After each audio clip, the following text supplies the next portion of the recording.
Hi guys and dolls, today I'm doing a Kristen Stewart inspired makeup tutorial. This is the makeup that she was wearing at the Los Angeles premiere of Breaking Dawn. Yay! Breaking Dawn Part 2, sorry. I actually still haven't seen the movie, so bad Cora. My mom is a huge Kristen Stewart fan, huge Twilight fan, so this video is completely dedicated to her. I do also want to mention that there was a subscriber on Twitter who asked me to do this, and I was like, you know what, this makeup is so beautiful. This is really, I mean, I don't think Kristen Stewart has ever looked prettier. I loved her hair, I loved the makeup, and I thought, you know what, why not? This is a perfect tutorial to do a celebrity-inspired look with drugstore products that everybody can get, everyone can afford. I used a lot of Wet n Wild and Milani, which are two of my favorite drugstore brands. I don't think I actually ended up using this, but this makeup is so beautiful. It's a perfect like holiday kind of look with all the gold.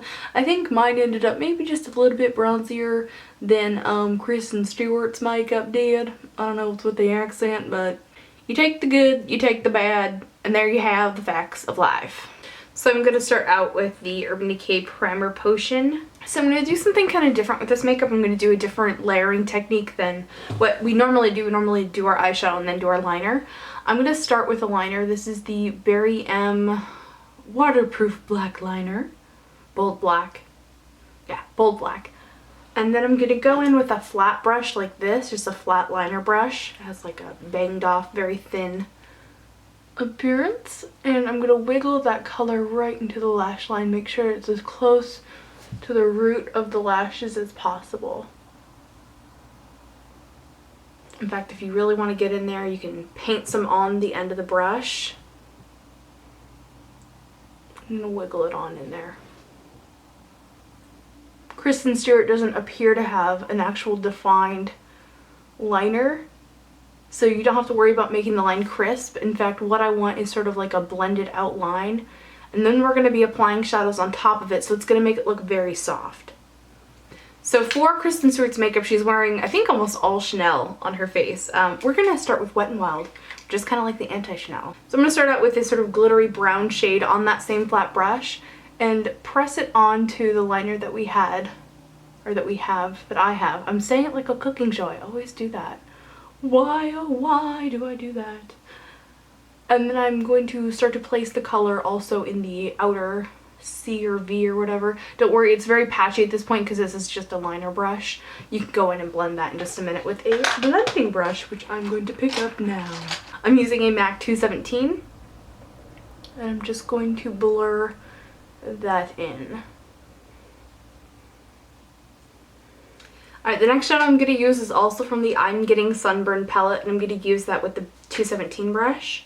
And this is a nice, like, warm orangey bronze shade. This color is strikingly similar to MAC's Amber Lights, maybe a little more glittery than that. But as you can see, the color payoff is intense, and, you know, it costs $3.99 in a palette, so I'm all for it. And then blending that all over the lid on top of my liner and on the outer crease as well. Now I want sort of a taupey gold, so I'm going to use this caramel brown from Milani and another fluffy brush. And I'm going to place that over where I had the more bronzy shade, and again sweep that into the crease. Sweep it partially over the bronzy shade to tone it down a little bit. I read that Jillian Dempsey layered the colors to sort of create a different shade, which you guys know I'm all about, so I was like, holla! I want to do a skin tone like shade, like matte highlight, so I'm using the Wet n Wild Brulee eyeshadow. This is one of their shadow singles, and a big fluffy brush from Sonia Kashuk, and I'm just going to blend that on the underbrow area, slightly going around the edges of my shadows to sort of calm down any like shimmer that feels like it's going above and beyond where it should be. And then if I feel like the shimmer has gotten calmed down too much, I'll bring in this little guy and just bring it back to life, back to reality. 5 points if you totally remember that song. For foundation today, I wanted to do something that looks really, I mean, definitely perfected, but sort of natural. I'm starting out with the Too Faced Primed and Poreless Primer. Then I'm going to use MAC's Matchmaster Foundation. This is a very natural looking I wouldn't say sheer coverage because it does cover pretty well, but a very natural looking foundation. And I'm just putting that on with my Real Techniques buffing brush, which is my favorite for foundation, just so you know.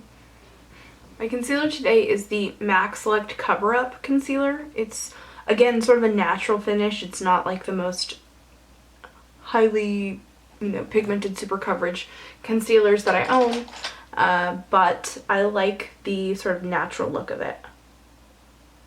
And then just take that over some of my problem areas. For my powder today, I'm going to use the Laura Mercier Translucent Powder. And I'm just going to pat that over the foundation to set it. And then knock off the extra. Kill the spare. Wait, that's the wrong franchise. Kristen's face seems like it's pretty much not like contoured or anything. There's just like a nice like sweet pink cheek. So I'm going to use another Wet n Wild product. This is Color Icon Blush in Heather Silk. And I'm just going to place that right here on the apples of my cheeks.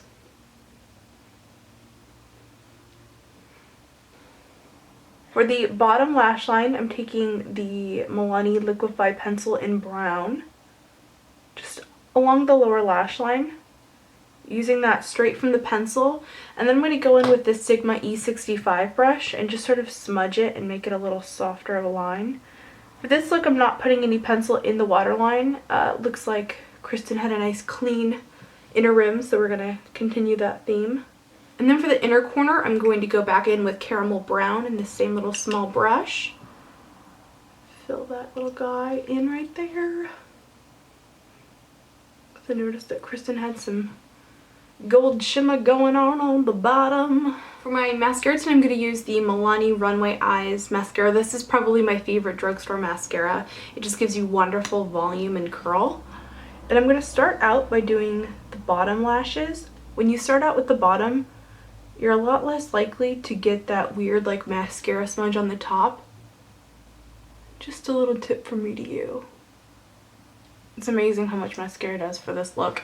Ridic. Alright, now we're going to do the lips. This is my favorite part. Her lips almost look like there's a stain on them. It looks just very like bitten and really sexy. I'm going to be taking this Wet n Wild lipstick in Cherry Pickin, which is a really great berry lipstick, and I'm going to tap it on my lips and just sort of stain them with the lipstick. I forgot brows. I'm going to take the Sigma brow gel in, it doesn't have a color, it's just a tinted one. So yeah, Kristen's brows just looked really effortlessly perfect, but I could tell that there's just a little bit of some kind of brow gel in there. Oh wow, that really finished the look. I can't believe I almost didn't do brows. That's crazy how much that adds. Let that be a lesson to everyone who ignores their brows. Including me at times. I'm usually very like all or nothing with my eyebrows. Either like fill them in like crazy drama queen, or I just don't do anything. Anyway, I hope that you're having a fantastic day, and I will see you guys in my next video. Remember to be vintage or tacky. Just be yourself. See you, bye.